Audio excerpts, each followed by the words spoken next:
Welcome back everyone. iOS 14.3 just officially came out and we're going to go ahead and take a look at it on my iPhone 8 Plus. Now it's a very cracked iPhone 8 Plus, but it's still an 8 Plus at the end of the day. Now this update follows 14.2 for the 8 Plus, but 14.2.1 for the 12 Pro and 12 Pro Max and the 12 series. And what I can tell you is that this was a much needed update weeks ago. I don't know why they waited this long to push this update out, but it was a pretty important update for the time being. Now, hopefully I took a screenshot of the specific update size. Maybe I did, and I did. So it was about 606.9 megabytes coming from iOS 14.2 on my 8 Plus. So if you have an iPhone 8 Plus and you're coming from iOS 14.2, expect to save this much storage up before updating. So that's pretty much the storage size.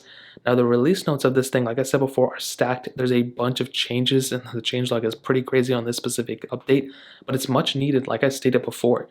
Now the very important and probably the most important thing from this update are the bug fixes and I guess the improvements as Apple has stated. There were tons of problems with iOS 14 just in general, and with this update it fixes a ton of those issues according to Apple. From what I've seen from my experience with it so far, I haven't ran into many issues. I ran into one little tiny one, which was like I tapped the screen and it was not turning on, but since then it hasn't happened, so maybe it was just me or my finger or something. But that's a pretty big thing. The biggest issue that I ran into so far in the last couple of weeks was iMessages and me not getting notifications from iMessage, which was a really annoying thing.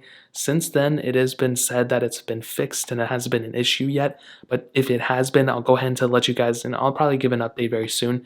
But that's kind of that's that specific situation, right? Now, there's a lot of issues in every single software update, so just because a software update has issues or not doesn't mean you should go and update to it or not, but that was a pretty big one. It said Apple has fixed that, which is great. Now, AirPods Maxes, they should be coming to people if you bought them last week or pre-ordered them.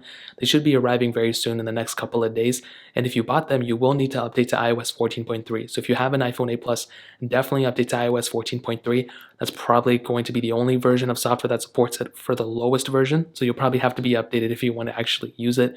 Now beyond that, Fitness Plus also got updated in this app, or got brought into the iOS ecosystem. So that's really cool if you subscribe to Fitness Plus.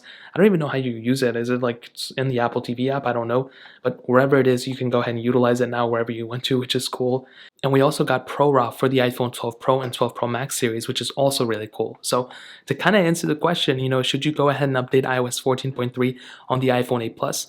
Well, what I can tell you is that just like any other software version, it should be better than the previous version. And so far from what I'm seeing on my iPhone 8 Plus, it seems to be pretty stable. Again, it's hard for me to go ahead and test every little tiny thing within the software because I don't use that as a main device. If I use it as a main device, then maybe it would, I can see more problems or more issues or more improvements, but I can only go off of what Apple is saying right now and with my experience with my iPhone 12 Pro. And so far, it may seem a little bit more, smoother, maybe, I don't even know. My big problem was the bugs. There were so many issues with my iOS 14 devices, and with 14.3, Apple has said it's fixed a lot of those issues and even labeled most of them, like the iMessage bug fixes and all that stuff. So hopefully, like I said, if you're on any version of iOS 14 on your iPhone 8 Plus, I would honestly recommend updating to iOS 14.3. That only makes sense. But if you're on a version of software that's below iOS 14 on your iPhone 8 Plus, versions like iOS 13.5 or 13.7 or something, then like I said before, I would honestly almost recommend staying on those specific versions of software. That honestly just makes the most sense to me. Maybe if you're on iOS 14.2, maybe you're not going to see that big of a difference. But I honestly would not even say that. I think you're going to see big differences going from the previous version of software to this one just because of the bug fixes alone. There's not really any crazy improvements if you're on the 8 Plus in terms of, features and stuff. But the bug fixes are the most important things in my opinion. So that really pretty much covers it up. If you guys have any other questions or anything, let me know in the comment section below. Hit the like button, that would mean so much, but definitely hit that subscribe button. Every single subscriber that we get really does count, so it means so much if you guys could hit that. Also check out the other links down in the description as well. My Twitter, my Instagram, my other channels.